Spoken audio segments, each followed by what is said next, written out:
کیا آپ کے خیال سے خدا کی مدد کے بغیر عالمی تبلیغی کام مکمل ہو سکتا ہے؟ یہ بالکل ناممکن ہے۔ جیسا یشوا اور اسرائیلی فوج کے معاملے میں ہوا، اس زمانے میں ہمیں سب سے زیادہ کس کی مدد اور رہنمائی کی ضرورت ہے؟ ہمیں یقینی طور پر خدا کی مدد، خدا کی دعاؤں اور خدا کی حوصلہ افزائی کی ضرورت ہے۔ ان کے بغیر عالمی تبلیغی کام ہرگز مکمل نہیں ہو سکتا۔ خدا نے کیوں ہمیں اسرائیل کی تاریخ دکھائی ہے؟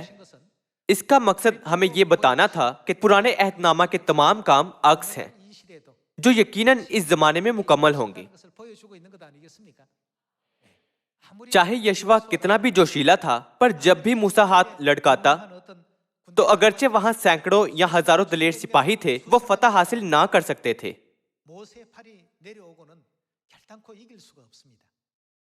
بالکل اسی طرح اب جب کہ ہم خوشخبری کا آخری کام پورا کر رہے ہیں تو ہمیں ہمیشہ خدا کو یاد رکھنا چاہیے جو تمام قوت کا منبع ہے۔ خروج باب 14 آیت 10 سے دیکھتے ہیں۔ اور جب فرعون نزدیک آ گیا، تب بنی اسرائیل نے آنکھ اٹھا کر دیکھا کہ مصری ان کا پیچھا کیے چلے آتے ہیں، اور وہ نہایت خوفزدہ ہو گئے۔ تب بنی اسرائیل نے خداوند سے فریاد کی اور موسیٰ سے کہنے لگے، کیا مصر میں قبریں نہ تھیں جو تو ہم کو وہاں سے مرنے کے لیے بیابان میں لے آیا ہے؟ تو نے ہم سے کیا کیا کہ ہم کو مصر سے نکال لایا؟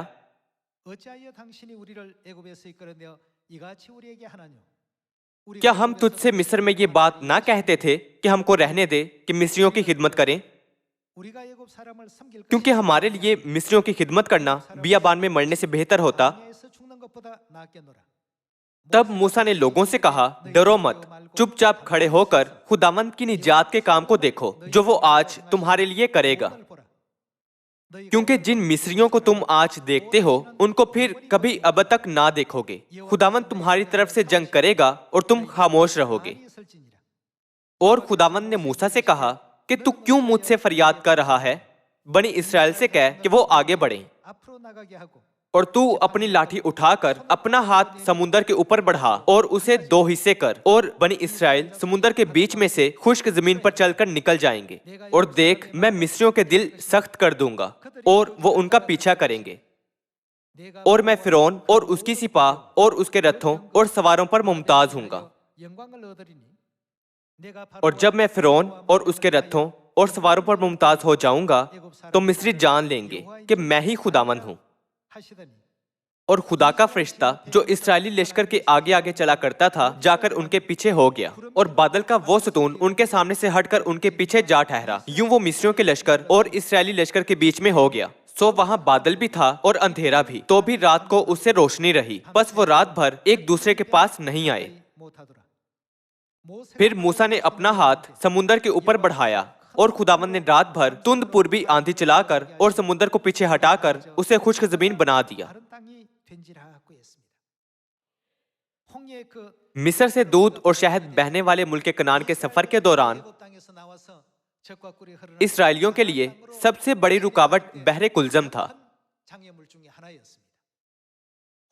بحر کلزم بہت گہرا تھا، اس کے علاوہ یہ ایک کنارے سے دوسرے کنارے تک بہت وسیع تھا۔ تاہم جب خدا ان کے ساتھ تھے تو بحر کلزم کے ساتھ کیا ہوا تھا جو پار کیے جانے کے لیے بہت گہرا اور وسیع تھا؟ اسرائیلیوں کے خشک زمین سے گزر جانے کے لیے یہ پلک جھپکتے ہی تقسیم ہو گیا تھا۔ بحر کلزم ایسی بڑی رکاوٹ تھا کہ اسرائیلی خدا کی مدد سے پہلے اس پر غالب نہ آ سکتے تھے۔ سمندر کو پار کرنے کے سوا کوئی چارہ نہ تھا۔ لیکن اس وقت کیا ہوا جب خدا نے ان کی مدد کی اور ان کا ساتھ دیا تھا؟ بحر کلزم مزید ایک رکاوٹ نہ رہا، بلکہ اس کی بجائے یہ اسرائیلیوں کو ایک غیر متوقع مختصر راستے سے لے گیا۔ اس مختصر راستے نے اسرائیلیوں کی آسانی سے سمندر کو عبور کرنے میں مدد کی، اور ان کے دشمن یکلخت ہلاک ہو گئے تھے۔ ان کی نجات کے لیے بحر کلزم ایک اہم آلہ بن گیا تھا۔ جب انہوں نے بحر کلزم پار کیا تھا تو یہ موسیٰ نہیں تھا جس نے کام پورا کیا تھا، یا نہ ہی موسیٰ کی لاٹھی تھی، اور نہ ہی اسرائیلی تھے۔ حتیٰ کہ اگر ایک پوری نسل ایک کے بعد دوسری بھی بحر کلزم کے تمام پانی کو ہٹانے کی کوشش کرتی کہ اس کو خشک زمین بنا دے تو پھر بھی مکمل نہیں ہو سکتا تھا۔ یہ کوئی ایسا کام نہیں تھا جو بڑی محنت سے مکمل ہو سکتا تھا۔ یہ ناممکن ہے، محض انسانی قابلیت سے یہ بالکل بھی ناممکن تھا۔ تاہم جب خدا نے یہ کام کیا تھا تو نتیجہ کیا تھا؟ الجھن کا شکار ہو کر اسرائیلی پیچھے ہٹ جاتے تھے۔ جب موسیٰ نے اپنے ہاتھ اٹھائے رکھے تو تب کیا ہوا تھا؟ کیا ان کے پاس اپنے دشمنوں کو زیر کرنے کی عظیم قوت نہیں تھی؟ آپ سب، ہم چاہے کہیں بھی ہوں، اگر خدا ہمارے ساتھ ہیں تو آگے کو رکاوٹیں نہ رہیں گی۔ اس کی بجائے رکاوٹیں ایک ایسا آلہ بن جاتی ہیں جو ہماری مدد کرتی اور ہماری حفاظت کرتی ہیں۔ کتاب مقدس میں ہم کئی بار اس قسم کے کام ہوتے دیکھ سکتے ہیں۔ تمام قبیلوں کے سب رہنماؤں نے سوچا ہوگا کہ ہم کیسے 30 لاکھ سے زیادہ لوگوں کی آبادی کو سارے ساز و سامان، گائے کے ریوڑ اور بھیڑوں کے گلے کو پار لے جا سکتے ہیں۔ محض بحر کلزم کو عبور کرنا کوئی آسان کام نہیں تھا۔ تاہم جب خدا نے ان کی مدد کی تو یہ ایک آسان کام بن گیا، اور تھوڑے سے ہی وقت میں تمام اسرائیلی باحفاظت بحر کلزم کو عبور کر گئے تھے۔ ہم یہ حیران کن منظر خروج 14 باب میں دیکھ سکتے ہیں۔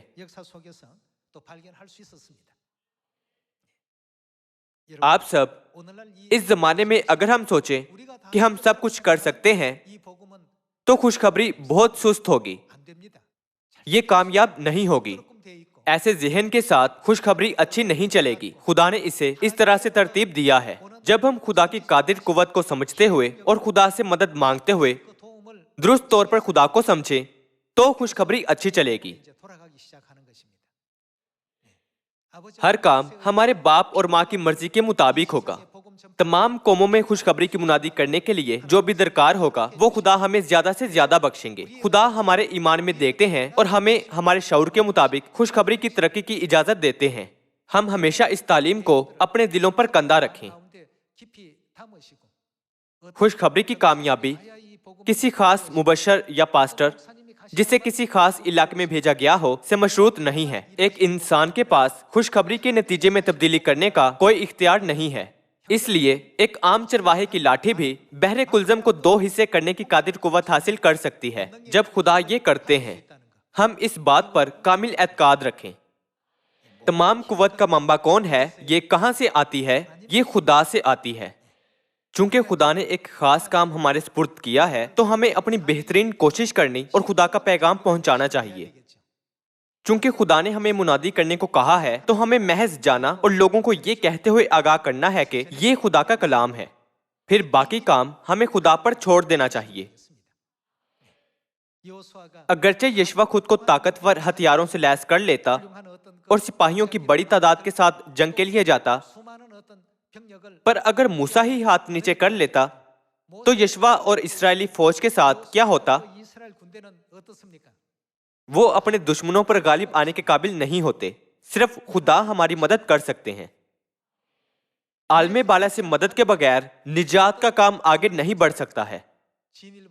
بیابان میں بنی اسرائیل کے 40 سالہ سفر اور جو کچھ اس زمانے میں ہو رہا ہے اس کے ذریعے کیا ہم اس بات کو واضح سمجھنے کے قابل نہیں ہیں؟ ہماری زندگی میں ہر دوسری چیز غیر یقینی ہے، چاہے ہم اسے بھول جائیں یا انہیں نظر انداز کریں۔ تاہم ہمیں یہ سوچتے ہوئے کہ یہ میں نے کیا ہے، ایسی غلط سوچ نہ رکھتے ہوئے ہمیں ہر حالات میں ہمیشہ خدا کو اور خدا کے کلام کو یاد رکھنا چاہیے۔ اگر یشوع نے کہا ہوتا وہ میں ہی ہوں جو امالیکیوں کے ساتھ جنگ میں فتح پا رہا ہے، اور اسی لمحے سے موسیٰ اپنے ہاتھ لٹکا دیتا اور سیدھا کھڑا ہوتا اور کہتا، ٹھیک ہے یشوع، فوج لے جا اور دوبارہ امالیکیوں سے لڑنے کی کوشش کر، تو نتیجہ کیا نکلتا؟ وہ ہرگز جنگ نہ جیتتے۔ بھائیوں اور بہنوں، ہمیں ہمیشہ احتیاط سے اس کے بارے میں سوچنا چاہیے کہ نجات کی قوت کہاں سے آتی ہے۔ یہ انسانی طریقہ اور قوت سے نہیں آتی ہے۔ ہم سب گناہ گار ہیں۔ کون سی قوت سے ہم بطور گناہ گار دیگر گناہ گاروں کی جو گناہ سے لڑ رہے ہیں نجات کو رہنمائی کر سکتے ہیں؟